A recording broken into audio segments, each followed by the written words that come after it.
Okay, well, hello and welcome to our Meshtastic panel. I'm Scott Jones. I'm director of this track, and I'm a recovering meshaholic. Actually, not a recovering meshaholic. I just got my sixth radio, and the number continues to increase. So I've got like two Meshtastic nodes. And I played with them a little bit, and I put them on the shelf for about a year. I did get a couple of contacts. I put them on the shelf for about a year. They collected dust for about a year. I dusted them off and got them back off, and I was just in shock with the number of contacts. And I can put this little guy in my upstairs window and pick up 500 notes in the Atlanta area in like a week or so, maybe less than that. It's just amazing how it's grown. So it's pretty incredible. I want to get to the introductions. I've introduced myself. If we could go down the list here, go down the road. Just introduce yourself and tell us how you got started with Meshtastic. Sure, I'm Walter Hooper. I run Mountain Mesh, which is the North Georgia and Atlanta, North Georgia and Atlanta metro area Meshtastic users group. I also make some hardware, particularly for Linux implementations of Meshtastic and distribute that. I got started with Meshtastic after hearing about LoRa stuff for a couple of years actually over COVID. But when I first heard about Meshtastic, no one ever made it clear there's a public channel to go talk to somebody. So I didn't really get into it until February of 2024 when, the YouTube explosion that happened. At that point, got a couple of nodes like everybody does, looked it up here, didn't see anything, but my parents happened to live up near Knoxville, Tennessee, where a YouTuber called the Tom's Channel and set up a pretty extensive mesh by that point. Got up there, got my first contact, got the buzz, and then tried to, have this desire that I wanted to go implement that in Atlanta. So that's everything where we are today. All right. I'm Todd Grady. And I got into Meshtastic kind of the same way through LoRa. So I do a lot of work with ESP32 microcontrollers, 8266s, things like that, just little electronics projects around the house. Started playing with LoRa to do some sensors around my property and discovered Meshtastic, started playing with a little bit, same thing. Got radios, turned them on, nothing. Left them for a while, turned them on. All of a sudden, there's activity. I'm in a rural area, so I don't get a whole lot of activity. And then got into doing Meshtastic capture the flag competitions. So that's something that I got introduced to at a security conference, and fell in love with doing that. That was a heck of a lot of fun. So that's where I'm at. I'm Andrew Hirsch. I'm a professor of computer science at the State University of New York in Buffalo. And one of the things I don't get to talk about very much on the EFF panel is usually I'm talking about my security work. But one of the things I study a lot is the principles of communicating software. How do different communicating software work? How do you make sure it doesn't get into trouble? There are problems with things like deadlocks and log locks and other things you've probably heard about from traffic. My lab studies a lot about how to deal with that sort of thing.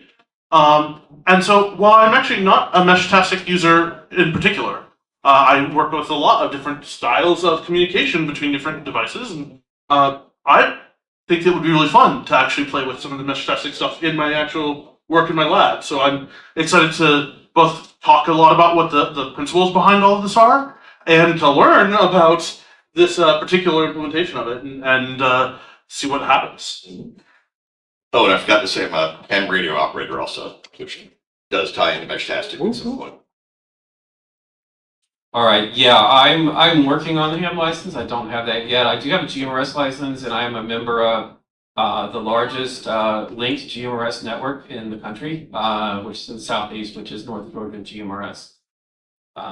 But I won't say too much more about that right now. And by the way, thank you to all of those of you who are live meshing as we talk. I am watching it scroll up, and I guess we're all watching it here. That is cool. We are jamming up the airwaves. But yeah, and by the way, yeah, I don't think I don't know that I can pull up the map here, but I'm surprised it's only 500. You're taking a little break for a moment. Yeah, I've been able to see. By the way, I've never turned on MQTT. We'll explain what that is in a minute, but I've seen nodes as far south as Valdosta. I guess as far northeast as maybe around Charlotte, maybe even beyond, and well up into Tennessee and west West Alabama. Just because the nodes are kind of all unless you tell the node not to, they're all repeaters and they just kind of pass the messages. It's kind of like the gossip fence, you know. Well, actually, one of the ways that these sorts of protocols are called in the academic literature is gossip protocols. So you're right on the money there with the gossip word.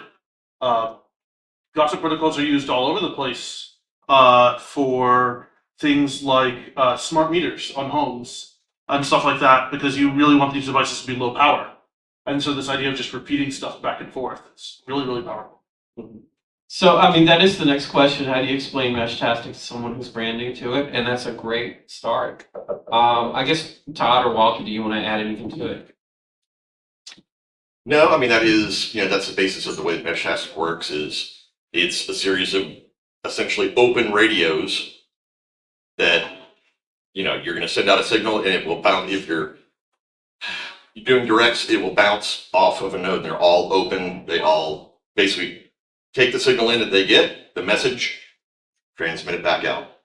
So that's why they're talking about congestion. Once you get too many messages going at once on a mesh, you'll overflow the mesh and stop transmitting. But it's just very cool, completely off grid. There's no infrastructure. The only infrastructure is the devices. So theoretically, it will be it's usable during disasters, anything like that. So that's kind of the basis of the whole technology. Would you like to add anything? For the hams in the room, it's kind of like APRS, but messaging focused. That's the best way I describe it to hams typically.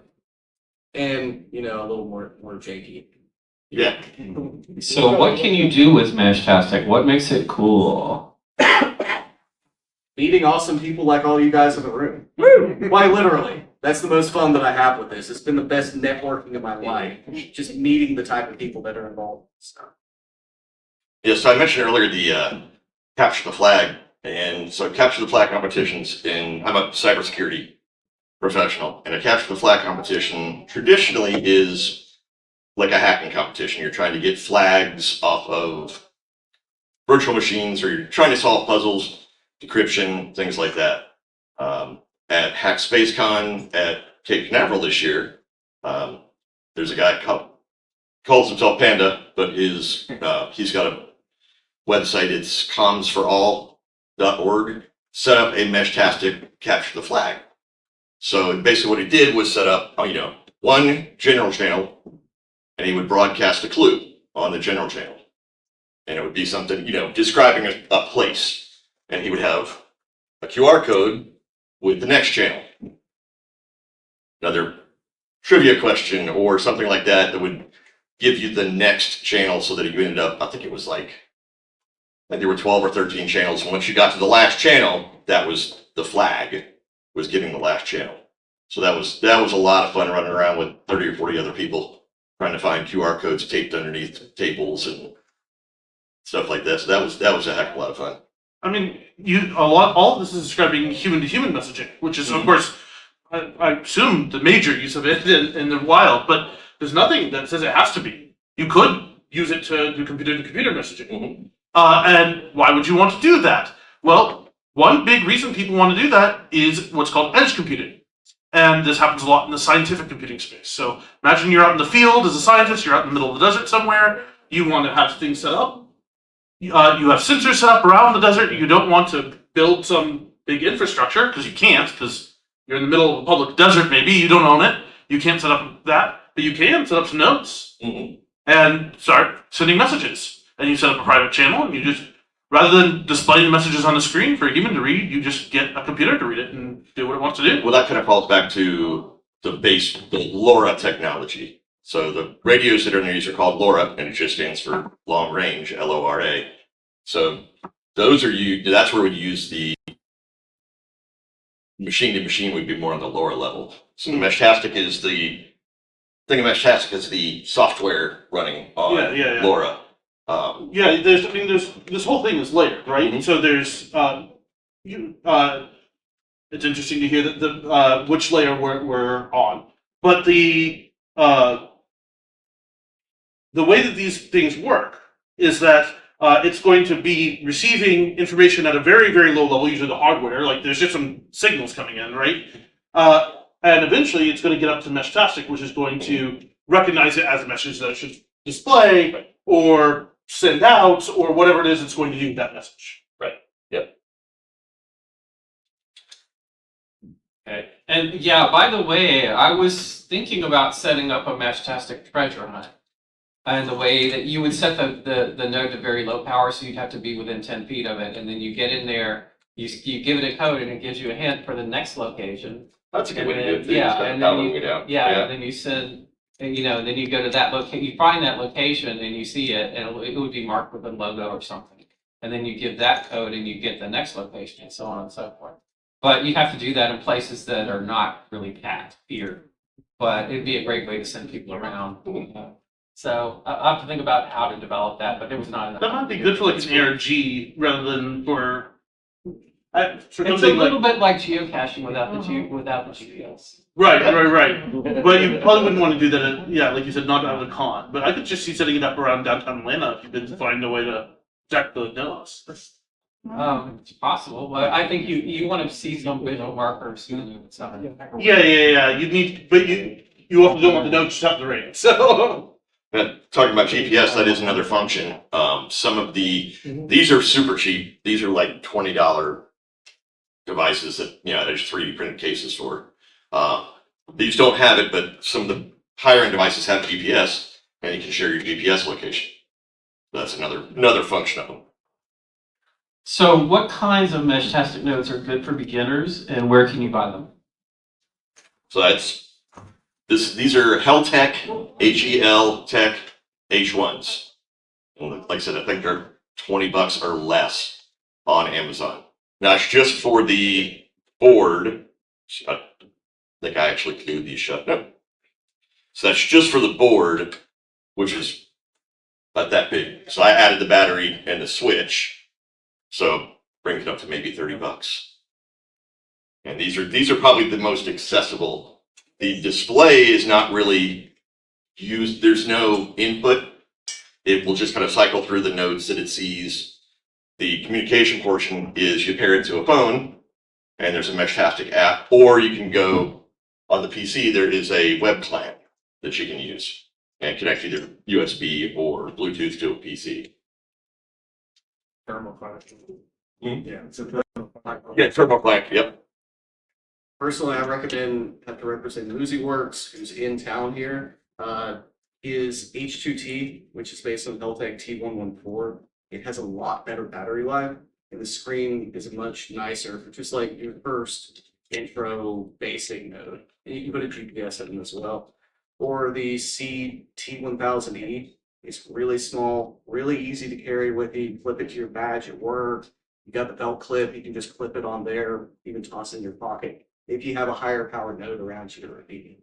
The antenna's not really that efficient on it, but it's so easy to carry. I was searching for devices before I came. I saw a really cool one that I had not seen before. It's a MagSafe battery pack with a Meshtastic radio in it. Yeah, there you go. Yeah. I had not seen that before. I was like, that is cool. They come in many different shapes and sizes, including there's a wristwatch node as well. The node is just a transceiver. It's a transceiver in the 900 megahertz range, which is where Meshtastic operates in the US. It does operate on other frequencies in other countries, but that's why you have to tell it what country you're. I think there's a slide on there.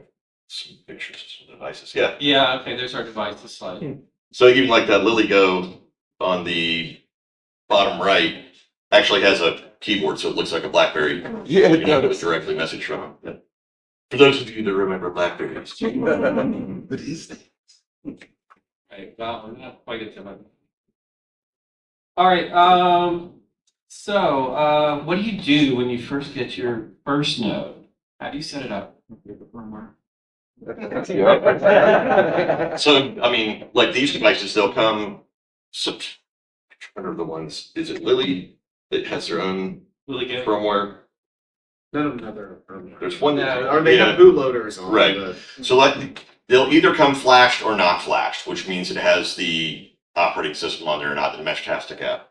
So when you're shopping for them, you'll see some will be raw. If they're a raw device, then you download the Meshtastic firmware that's appropriate for it, right from Meshtastic. You do need to have like a serial driver that you'll find, a Windows driver, so the device will recognize it.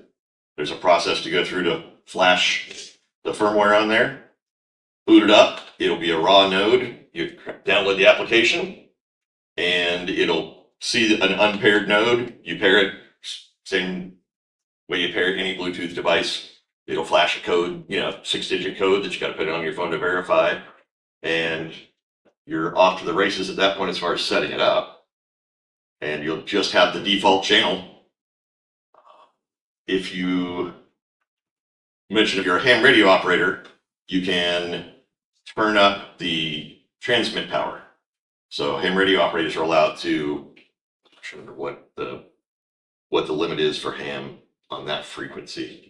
it's up to 1500 watts. Up to 1500 watts, but It's yeah. arguable if it's spread spectrum or not. Because it's really more like a digital modulation over a wider band. Mhm. They'll argue back and forth if it's actually limited to 10 or you get the full 15.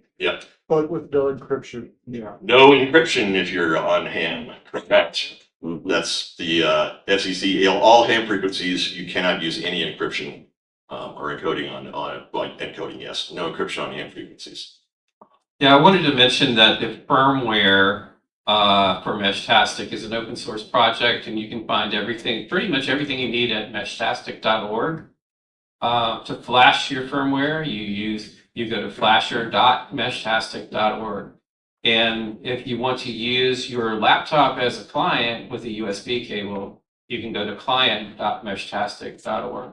But this should all be explained in the docs. So this is a read the docs scenario, and the docs are actually pretty good. They are good for an Yeah, open source they're good project. They are in very terms good. of not being overly wordy or confusing, and not being so I guess so terse that it's really difficult for a beginner. It's kind of like it's sweet spot. It's just right. It's just right for what most people need. So I'm sorry, I'm gonna ask a follow-on question to this because I'm interested. Like I said, I'm learning more as well. But you talked about how to set up the node. But once you have the node set up, what do you do with it? Talk So, to random people. yeah, you talk to me. Presuming you have coverage. Well, yeah, If you but don't have coverage, the thing you do is get higher. well, you get It's the priority to higher. get on the mesh Yeah. is elevation, antenna, RF path, and power. Are kind of the three. So, do you want to maybe talk about how people just tend to get started in communicating with random people? Is there a way to introduce yourself?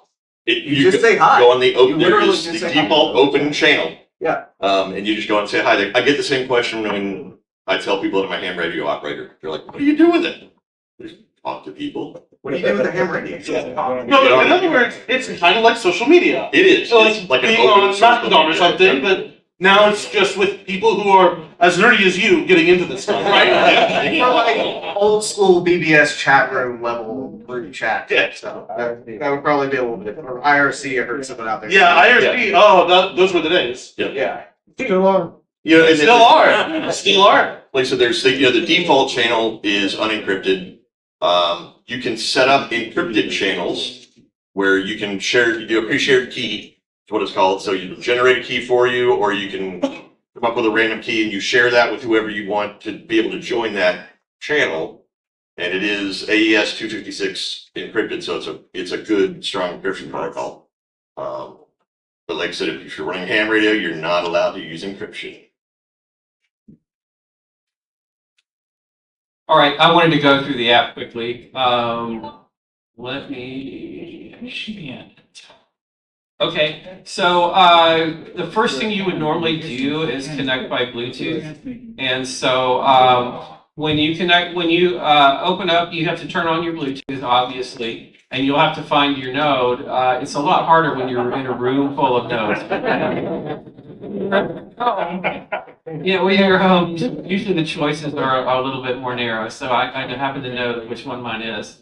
And so we connect to it, and I gave it a name here. It's And, better than Pelican. when you go into settings and user, you're allowed to give it a long name and a short name. The short name is either 4 characters, or I just recently learned you can use emoji. So that's this was one of the TIL from last week. Today I learned. And long name, up to 36 bytes long. And here's a hint: if you're I wouldn't ever recommend Meshtastic right now because it's always in beta test as a primary emergency communications. If you're on the PACE plan, primary, alternate, contingency, emergency, for that kind of emergency communications, I probably don't recommend that you use this as your primary communications, but you can use it as backup communications. You can certainly send out help messages and distress messages on the public channel. But one of the best things to do is to maybe describe your emergency situation in your long name, because a lot of times your name gets out further than your messages. That's good. And your name is constantly being broadcast. So if you're in an emergency situation, maybe the first thing to do is to set your long name to something that describes your emergency and roughly where you are. You can also turn on your GPS, and we can talk about that later, but I don't want to get into the weeds on that. But so there's a settings tab here. The mesh map will show your mesh neighborhood, and these are the nodes that you're getting. This is amazing. I've got one out here in Memphis. But this is we live in a very interesting geographical area where we have these mountains up here, not far away from where we are, and then the coastline is what, 4 or 5 hours away. But with the mountains, we can this is like many other kinds of RF. Height is might. So the higher up you can get your node, the further away you can get. And the fact that we kind of use this relay service from node to node to node means that you can, if you get to a node at a high altitude, then you can reach a lot of other nodes. And this is why we're seeing such a wide geography. If we were in the middle of Kansas or Iowa or something very flat, I don't think we'd be seeing this kind of range. But the fact that we have mountains and people put these things up, on mountain peaks, means that we get some pretty amazing range without actually pushing packets over the internet. Now there's a way to extend your range even further by using the internet as part of your backhaul. It's called MQTT, and it's kind of like WinLink in ham radio. It bounces things through the internet, but I'm not going to go into that too much. I actually don't use it, but because I get plenty of range without it, but it is possible to use it, and you can play around with that. There's a list of nodes, and these nodes I are want to add something basically real quick. If okay. you use MQTT, please do not push out to the public channel on it because it completely overloads the mesh. If you click the nodes button, this is your list of contacts, and you can check your own contact. If you check on your own node, you'll see some things that are specific to your node, like I've got environmental sensors in mine. But we want to go back to, if I go back to the nodes, you click on any other node and you'll get the data for that node. And the owner of the node can choose what kind of data they send out. But this is how you see what your network neighborhood looks like. And then the other interesting part, of course, is the messages. There's a primary channel, which is kind of like the party line. This is what everybody shares.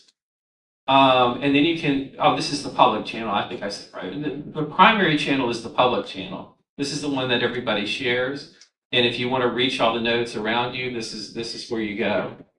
You can add private channels, and you can add encryption or non-encryption to these.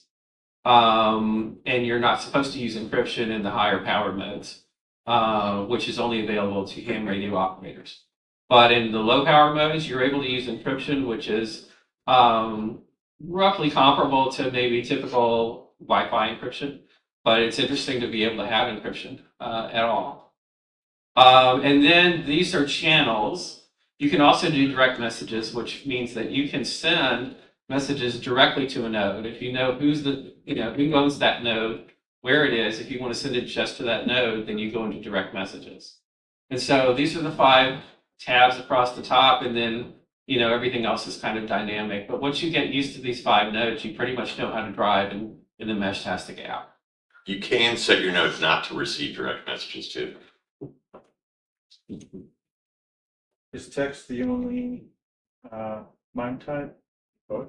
You can do voice over 2.4 gig, and you can do voice messages over ATAC if you're using short turbo, but not on like the public. This is a relatively slow, low bandwidth communication protocol. So there's no video if there's not enough bandwidth for video, but you could do some. I've heard of slow scan pictures. That's kind of rare. There's also a trade-off. There's also an engineering trade-off between between your speed and your distance. So the higher your speed, the shorter your distance. The lower your speed, the longer your distance. And that's covered in the Meshtastic, or that's actually covered in the LoRa modes. LoRa, it's based on the LoRa standard. And so you'll see things like long fast, medium fast, and that's where that trade-off is between speed and distance.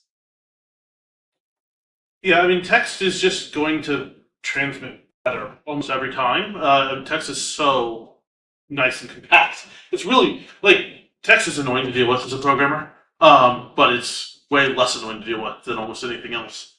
And in terms of, and when you're doing things over radio and stuff like that, you're going to be dealing with things like dropped packets, missing packets. What do I mean by that?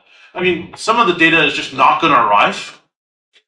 With text, that's relatively easy to fix or just to deal with not having it happen. If you're sending pictures, you're going to end up with weird missing holes in your picture that you're going to have to deal with somehow, or you're going to be flooding the network with lots of different, basically repeated packets because you're repeated bits of the picture because you're trying to get it somewhere.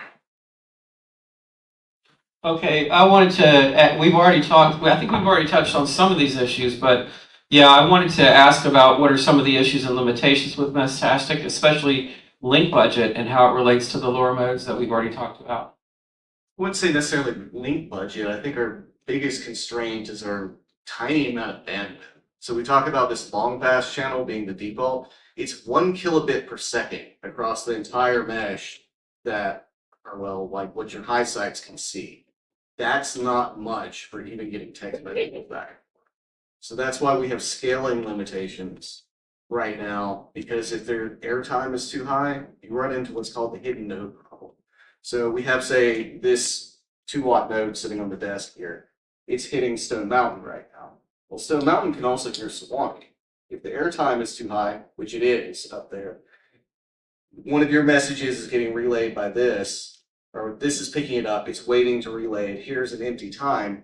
With the node up there, it's still listening to a message from somewhere else. So they stomp on top of each other, have a collision, and both of the packets are lost. Okay. Let's see. Yeah, the speed of light is just not that fast, it turns out. Well, and it's like the stuff in Sewanee, if it's transmitting, this one can't hear it. So it thinks it has an empty time slot, but Right. it doesn't. Yeah, I mean, and just in general, this is a big problem that happens all the time when we're dealing with network devices. Is it's very easy to get devices to get confused about who they're talking to and when they're talking to it. So this sort of problem where you think that you have an empty time is a common problem, but also just common problems are you're sending messages and I'm sitting here receiving two, and I just get mixed up about who's sending me what, and now everything's kind of shuffled together.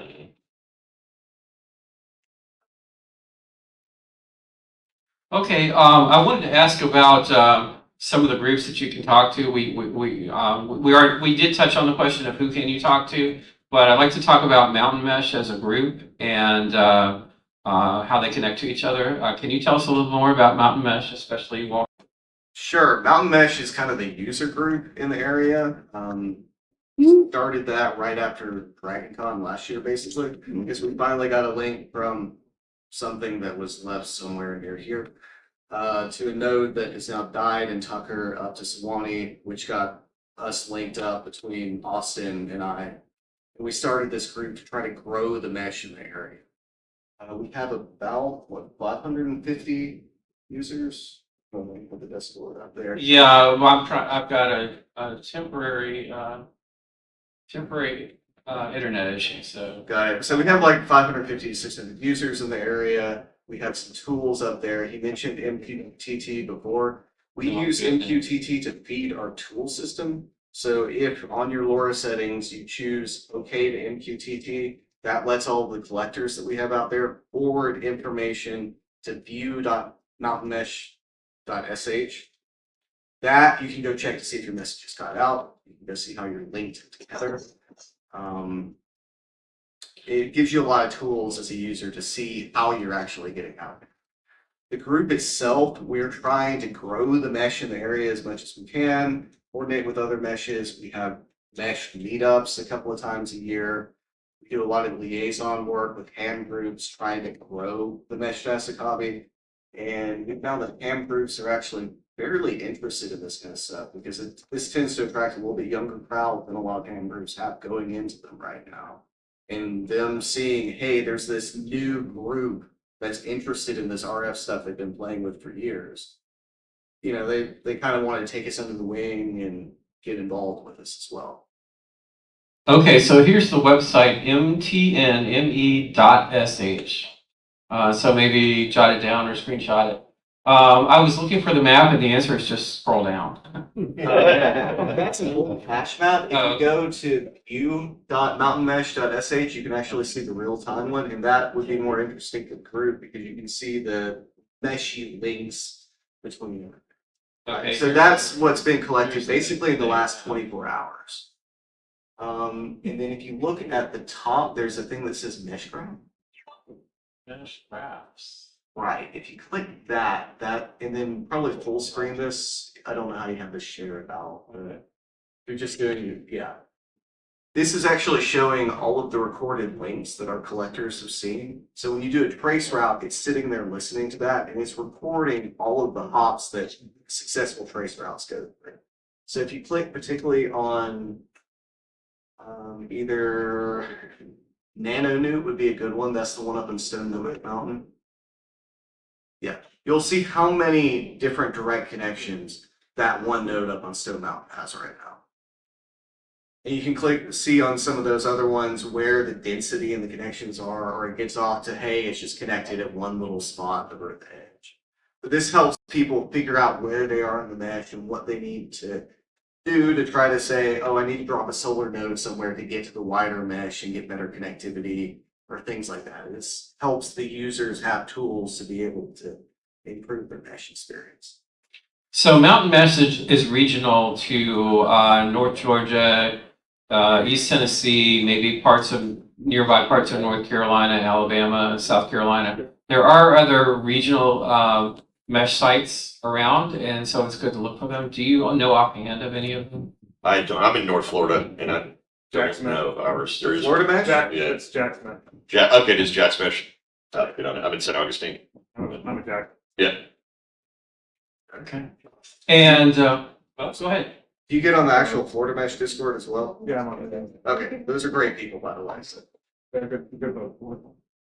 Okay, We're and trying we to will expand. do, yeah, and so if you want to do the Q&A, come up to the microphone in the center, and if we could turn that on.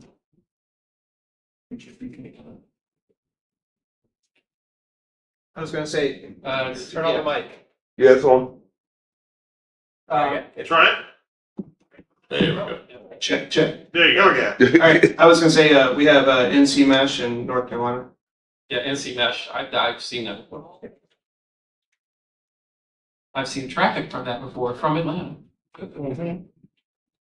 Can you talk about the collectors that you're using to generate this and how they work? Are they just like a device, like a Meshtastic device or somewhere? Yeah, most of them are Raspberry Pis that are running the hats that I designed. That we got one in my house. We have one in the Big Shanty Computer Group, the Node. We have one up in Cummings as well, and we have one actually over in East Tennessee. They're just standard nodes basically that are just configured to upload to the private MQTT server. That is something that we'll eventually make public that everyone can upload to. But the design of that is we want people just to send data for the tools, not for bridging the mesh, because we're trying to encourage people to grow it over RF because it's a lot more fun that way. Cool. Thank you. Okay, any other questions? So you guys are talking about growing the mesh and whatnot, but so if I put one in my backyard and I have a lot of trees, I feel like I've heard Meshtastic has problems with the line of sight. Right. Is it beneficial for me to throw one up in my backyard, or should I? Give it a try. Do you have mesh coverage right now, or do you know? I don't know. I haven't looked since I've moved. See me after class. Okay. Yeah. But getting stuff up in trees is helpful because every bit of elevation helps. Granted, trees do need the 900 megahertz stuff alive, Mhm. but it's a lot less than dirt does. Okay. And line of sight is kind of the key with this. Yeah. Okay. I'm Yeah, lucky enough so- to live in a rural area, so I've got a 30-foot mast with my Yeah. Starlink, my ham radio antennas, But tree nodes, they do work pretty well even with solar. If you put solar panels all the way around it, it voice it up there. I was also going to say, beginners typically put a node up in their window on the highest level of the house. But an intermediate way to do it is to put something at a high point, like up in a tree, and use that in client mode, and then have another node in your house that's in client mute mode, which is the non-repeating mode. And then that way you've got kind of a two-step. It's an extra hop. It's an extra step. But that high node that you got outside somewhere in the tree or on the side of your house is kind of the reflector, and that's kind of your own little repeater. That's kind of a local repeater. We recommend, by the way, do not use router for those. Use client or client mute. Is there work being done on trying to sort of fix or alleviate these scalability issues and sort of make more efficient use of this very limited radio spectrum? We're not really using that much of the spectrum, so our biggest issue to get that capacity is speed. So a lot of meshes are converting over to medium pass, which he mentioned earlier, because we talked about running that for kind of one for Dragon complement, just get everything coordinated. So medium pass is 3.5 times faster, so that faster speed allows a lot more scalability. Originally, long pass was only good for about 60 nodes. With some tweaks on the broadcast intervals, it's now kind of stable up to about 100. Going to medium pass or faster spread factors really alleviates a lot of those scaling problems. And to be able to still talk to people, we have bridging setups that have been developed where you can say, hey, half of the mesh is on medium pass, half of it is on short slow, or there's another section on old long pass there, and you can get those where they can talk to each other as well. How does the network handle bad actors and spam? Unfortunately, the only option you have is to block them as the individual user. yeah. It's in those are some of the same problems that you get with ham radio. We actually have in St. Johns County, we've got a problem with right now that we're trying to track down with. There's somebody that gets on randomly and stomps all over communications on our repeater. So we do methods, it's fox hunts, basically try to triangulate the signal and figure out what they are, because it is, on ham radio, those are licensed frequencies, technically. So it is actually in Florida, it is a felony, I believe, to interfere with those. Ability in the Nothing US. else, fine. All the good is fine, but still, yeah. But in general, we're talking about decentralized protocols, right? And decentralization, this is the blessing and the curse. The blessing is nobody can keep you from doing what you want, and the curse is nobody can keep other people from doing what they want. And sometimes what they want isn't what you want them to do.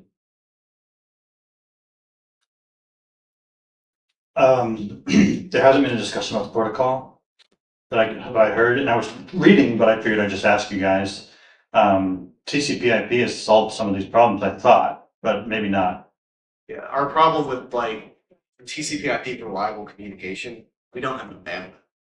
Because again, it's that 1 kilobit per second common channel, and because this is actually more similar to classical Aloha Net, Ethernet, like the OG original one with the shared ether, in this case being our Meshtastic channel that we're using.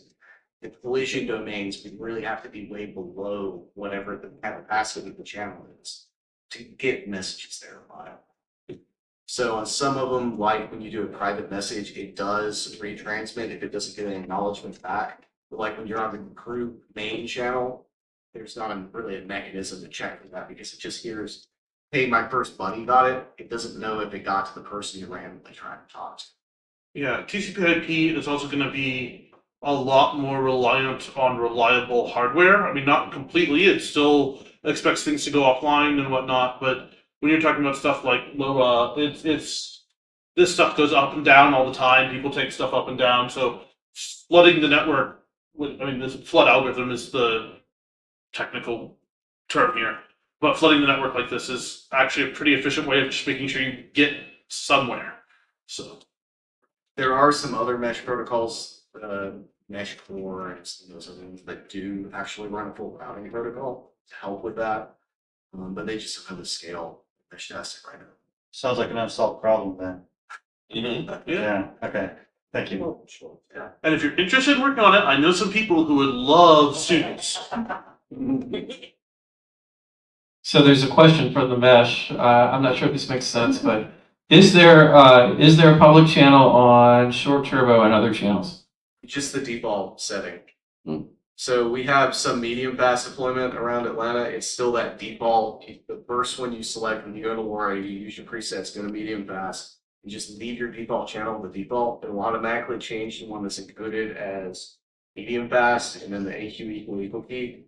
That's the default channel of the other ones. When we're doing bridging, you can still get to the long pass channel over the alternative ones by setting that as a secondary channel, that you set the name to long pass and then still the AQ equal. If there's a bridging node nearby, it will route that through someone's local network and get it out the long pass spread factor still. Okay, someone's asking what's up with solar powered nodes. What do you want to know? This stuff is really low power, so you can solar power a lot of it. Most of the infrastructure nodes that we have, other than Big Shannon Repeater Group and Nanonute in the area, are solar powered nodes. If you ever go find them, they look like dark lights that are stuck up in interesting places. Yours is fancier than most of our infrastructure ones. Oh, wow. That car node you have there. It's much fancier than most of them. But this stuff uses thank so you. little power that that panel that he has right there can run one of these 2-watt ones. Okay, so somebody's asking me what's the NG Mesh channel shown on the screen. That's a private channel that was created for the NG GMRS club that I talked about earlier. If you want to get into that club, I'm not going to get this out unless you want to get into that club. You can see, you can talk to me after the talk, and I can tell you more about it. But that's the link to GMRS repeater club that I talked about earlier. There's a question about, can I put a node on top of a building that I don't own? So I mean, yeah. How many lawyers do we have in the crowd? This is being recorded. I mean, this is EFF track. The idea that there are lawyers in the crowd is hardly ridiculous. I do not give legal advice, but no, it's not legal. I would say not technically. Without but, permission. You know, without permission. Right. Everything needs permission. Now, never mind. That was a discussion in the lounge over there afterwards. If they don't see it, it don't exist, right? What about public parks? How is Say key no, yeah. management typically handled for private channels? It's pre-shared key. So the devices, it will either generate a key for your channel, or you can, if you really want to key in a random text string, you can do that. Hexadecimal string, you can do that. But it's pre-shared key. So you get the key from this, share it with somebody else. They enter it in their device, and then they can communicate on that channel. So at least one person is inputting a hexadecimal string. Yes. Yeah. You can share Yep. it by a QR code as well. Yeah. Sorry. Yep. You can share it by QR code. Yep. And the link that's generated. So like if you're IMing it to one of your buddies or something. Okay, any other questions? How many of you guys are meshing in the local area or from here? Nice. Does Kingsport count local? You're kind of connected actually through everything. Yeah, local-ish. Yeah. I mean, we can't get a packet all the way straight there, but it is still the same mesh that has continuous connectivity all the way. You're just hop limited. I'll talk to the hams up in, Tri-City and see. There's some stuff going on up there already. Are you already meshing up there, or you just? No, Okay. I'm a ham and. See me after class. There is coverage up there to some extent. Tell the audience what kinds of telemetry can be sent over the mesh. Okay, so you got your environmental telemetry, so your temperature, humidity, air quality, and then you have power telemetry that you can send. So that's like node health information basically. Most of them can send natively voltage, but you can add sensors to send current. Say you want to monitor your solar panels or your battery output voltages or currents. And then there's also the detector module, and then you can also just kind of wrap up any data that you want if you use Phoenix at this point under the telemetry. There's a neat project. Can you go to the mic, please? Oh, right here. Been down. I was just gonna say, there was a neat project someone put together that bridges an ESP32 to Meshtastic radio for monitoring and repeating the location ident for drones in the area. So they have an antenna that picks up drone broadcast and then repeats it out over the network. Okay. That's cool. The network doesn't actually pay attention to what you're sending it, so there are some hams that have done interesting things like putting APRS and sending it straight over the Meshtastic network. So if you want to get creative, you can basically encode anything you want and get the network to forward it along. Okay, what about getting nodes up high with a kite or a balloon? Oh, Absolutely. Yeah. that balloon boy. Now we're a rocketry club. Actually, with the balloon thing, a lot of ham clubs are now starting to send Meshtastic nodes with their balloon projects as well, because sometimes they end up having better coverage than Oh, that's APRS fun. does. Or they can end up building it lighter in some cases if they don't want to go buy a dedicated, APRS hardware for it. I keep getting messages about Delta flight so-and-so, 15,000 feet. Yeah, I've never seen one at 30,000 feet, but I think there's a height limit, but 15,000 seems to be significant. There's not a high limit. I've most recently flown Nashville to Denver, and 35,000 feet. If you have a big enough antenna in the window, you can reach people 200 miles away. Those of us love you. Station. It was actually Legion. Legion. Yeah, they don't care.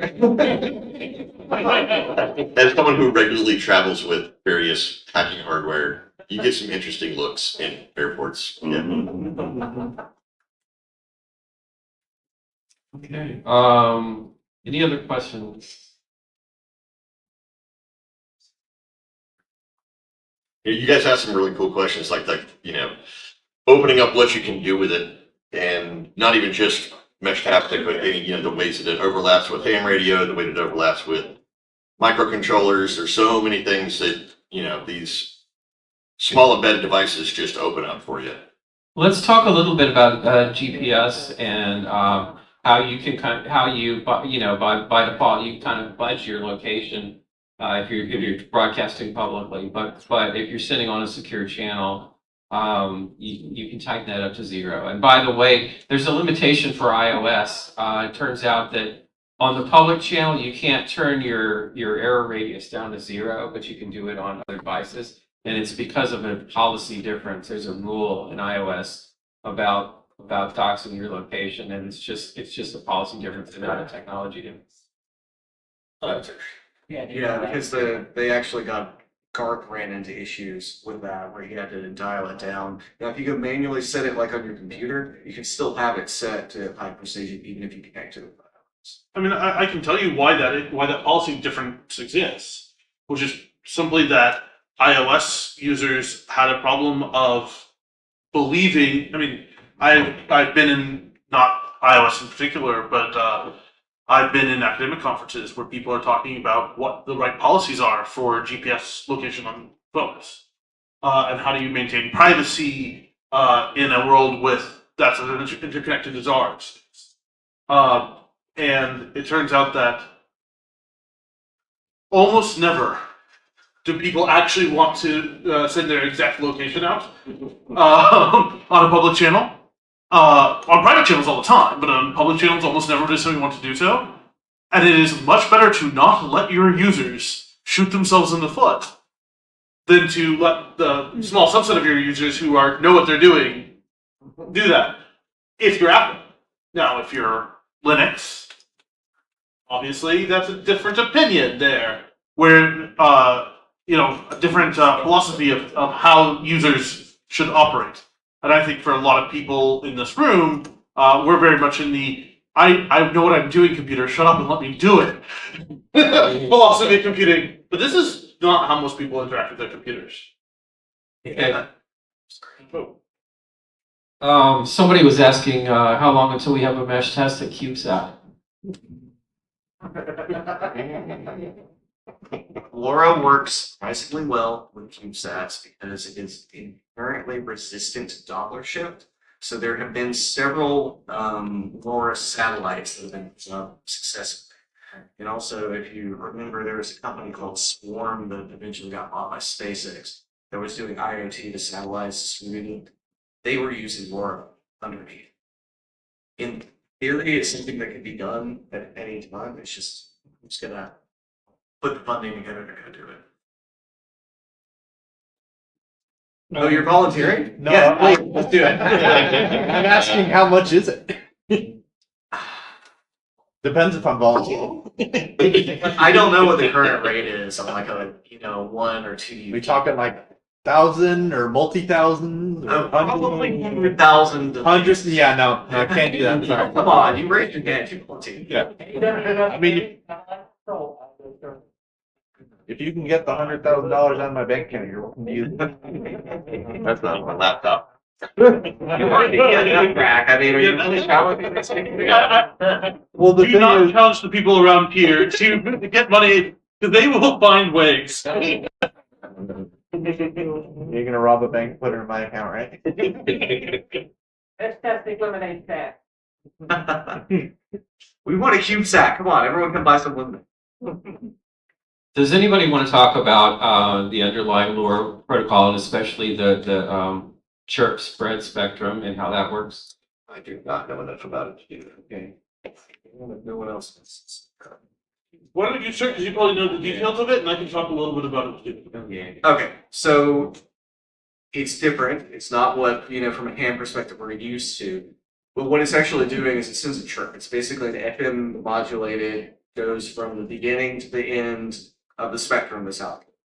And the timing between the chirps is what's actually encoding the bits. It's not like, oh, it partially goes up the chirp and goes it. No, it's just the timing, the spacing.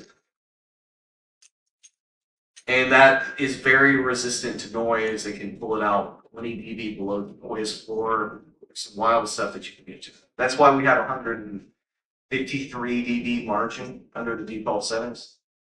Yeah, I mean, this is the principle of a lot of electromagnetic communications.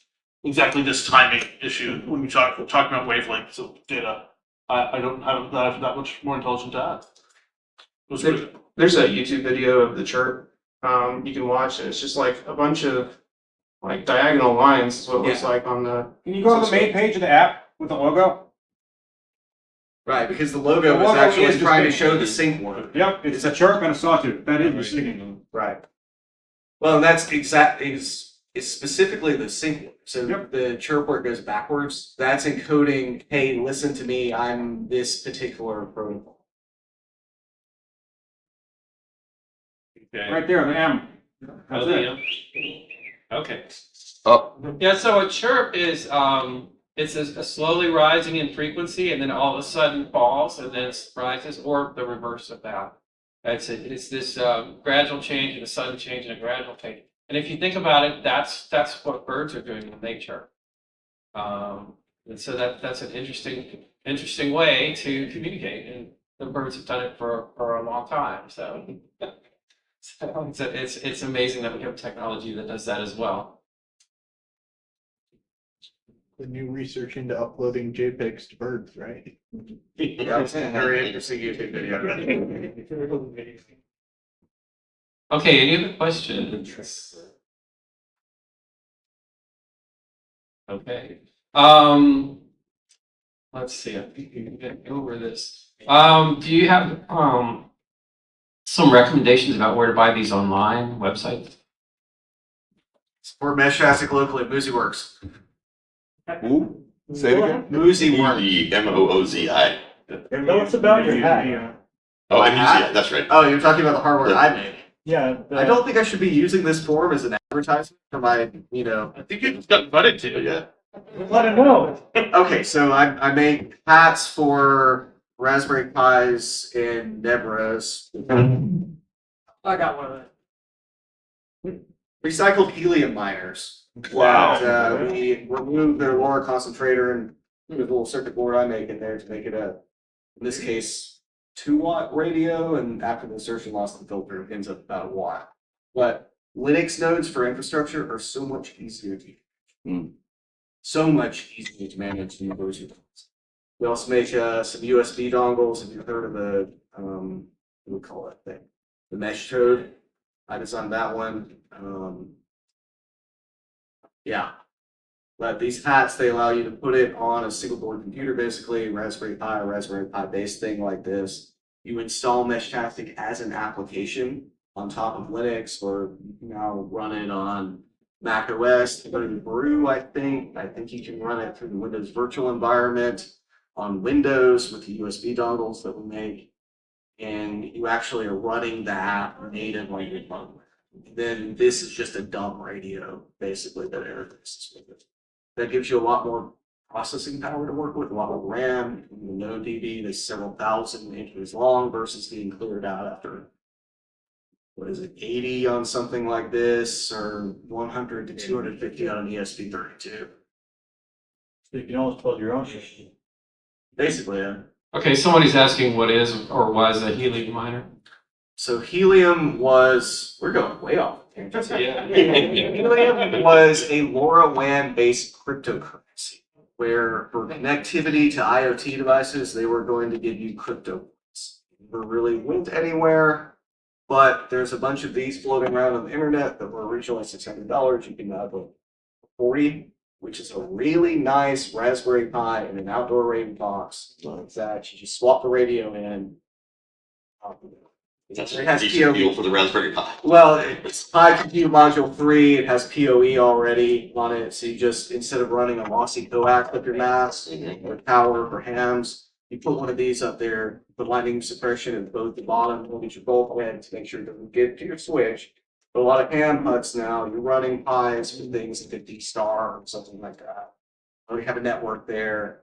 Tied into that, you can remote update it. Sudo apt-get update is so much better than trying some weird Okay, go ahead. I just wanted to say one of the things that I had a problem with when I first went into Meshtastic was bad range. Now, I tried that back, year and a half ago when there was nobody broadcasting hardly. But the big thing to remember with all radio, it's not about the radio, it's about the antenna. And some of these things, I mean, they're made in China, they're cranked out really, really fast. Some of them have awful antennas. Right. So if you're having transmission problems, especially where you can hear somebody, but you try to respond and they can't hear you back.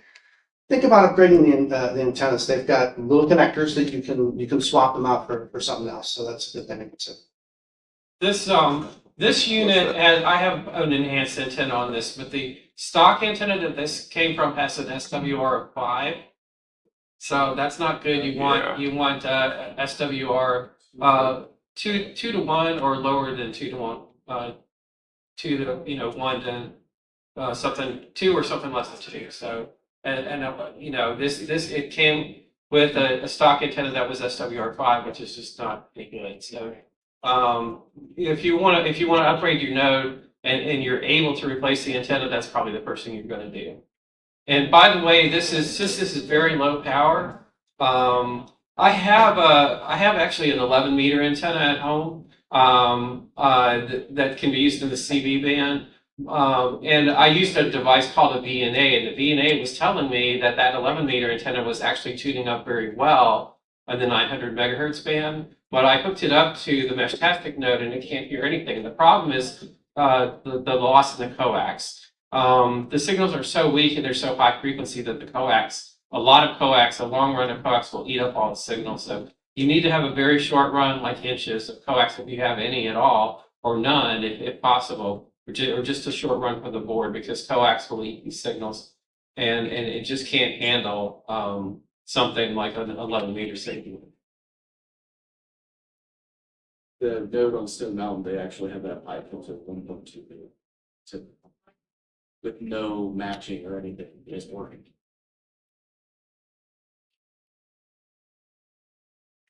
Okay. All right, we're gonna wrap it up here.